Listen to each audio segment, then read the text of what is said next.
কিছু ইউটিউব রাঁধুনি আছে না, এরা ভাবে যে সব রেসিপি মনে হয় সমান, সবার রেসিপি সেম। আমি কারোর সাথে তর্কে জড়াতে পছন্দ করি না। জাস্ট ছোট্ট একটা কথা বলি যে একজন ইন্টারন্যাশনাল শেফের রেসিপি এবং একজন হোম শেফ বা হোম বেকার রেসিপি কখনো সেম হবে? যদি সেম হতো তাহলে মানুষ হাজার হাজার টাকা খরচ করে ইন্টারন্যাশনাল শেফদের কাছে কোর্স করতো না কখনোই।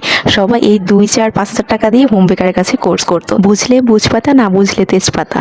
যাই হোক, এখন কথা হচ্ছে যে এই পাউন্ড কেক নিয়েও অনেকের অনেক ভুল ধারণা রয়েছে। অনেকেই ভাবে যে দুধ, চিনি, ডিম এবং ময়দা একসাথে মিক্স করে একটু লাড়াচাড়া দিয়ে একটু বেকিং পাউডার, বেকিং সোডা দিয়ে দিলেই হয়তো পাউন্ড কেক রেডি হয়ে যাবে। তবে আমি বলবো আপনারা যারা এটা ভাবেন তাদের ধারণা সম্পূর্ণ মিথ্যে, কারণ পাউন্ড কেক কয়েক ধরনের হয়। ইউটিউব দেখে রান্না শেখাটা বা রান্না করাটা কোনো খারাপ কিছু না, এটা ভালো। তবে সেটা যদি হয় আপনার ফ্যামিলির জন্য তাহলে আমি বলবো এটা খুবই ভালো। আর যদি আপনার বিজনেসের উদ্দেশ্যে করেন তাহলে আমি বলবো আপনার ধারণাটা ভুল বা আপনি ভুল পথে চলছেন, কারণ প্রফেশনালের জন্য প্রয়োজন একটা প্রফেশনাল কোর্স। আর আপনি যদি কোনো প্রফেশনাল কোর্স না করে ইউটিউব দেখে আগাতে থাকেন তাহলে প্রতিটা পদে পদে আপনি আটকাবেন এবং বেশি দূর আর আগাতে পারবেন না। যাই হোক, এখানে দেখতেই পাচ্ছেন যে আমি কিন্তু শুরুতেই পাউন্ড কেকের জন্য বাটার থেকে শুরু করে চিনি, ময়দা এবং কি বেকিং পাউডারটাও মেপে নিয়েছি, কারণ এখানে সবকিছু গ্রামের মাপে হবে, কোনো মেজারমেন্ট কাপ দিয়ে এই কেক বানানো পসিবল না। আর ডিমটা তো আমাদের মাপাই থাকে, আমরা 50 গ্রাম ধরে রাখি এটাকে। সো এখানে আমি 200 গ্রাম ডিম ইউজ করবো, মানে 4টা ডিম দিলেই হয়ে যাবে। আর ইউজ করবো এখানে আমি গরুর দুধ, ওটাকে আমি মেপে সাইডে রেখে দিয়েছি। এরপর আমি বাটারটাকে ভালো করে বিট করে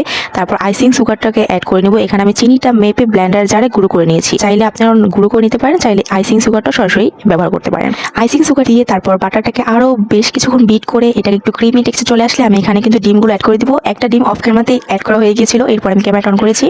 যাই হোক, এরপরে 3টা ডিম কিন্তু আমি একসাথে দিব না, বাকি 3টাও কিন্তু আমি 3বারই দিব। 3বারে বা 2বারে দিলেও হবে, সমস্যা নেই কোনো। সবার শেষে এখানে আমি লিকুইড দুধ দিয়ে নিব 20 গ্রাম এবং শুকনো উপকরণের সাথেও কিন্তু আমি 20 গ্রাম পাউডার মিল্ক ইউজ করেছি, ওটা আমি সবার লাস্টে অ্যাড করব। এরপর ভ্যানিলা এসেন্স দিয়ে ভালোভাবে আরো কিছুক্ষণ বিট করে নিয়েছি। সবার শেষে আমি শুকনো উপকরণগুলো মিশিয়ে তারপর ভালো করে মিক্স করে এখানে আমি টুটি ফুটি অ্যাড করব। এখানে কিন্তু বিভিন্ন ধরনের ড্রাই ফ্রুটসগুলো ইউজ করা হয়, তবে সেটা ডিপেন্ড করে কাস্টমারের উপরে এবং কাস্টমারের বাজেটের উপরে। যাই হোক, তবে আজকে এখানে আমি টুটি ফুটি, মোরব্বা এবং কিছু বাদাম দিয়ে এই কেকটাকে বেক করব।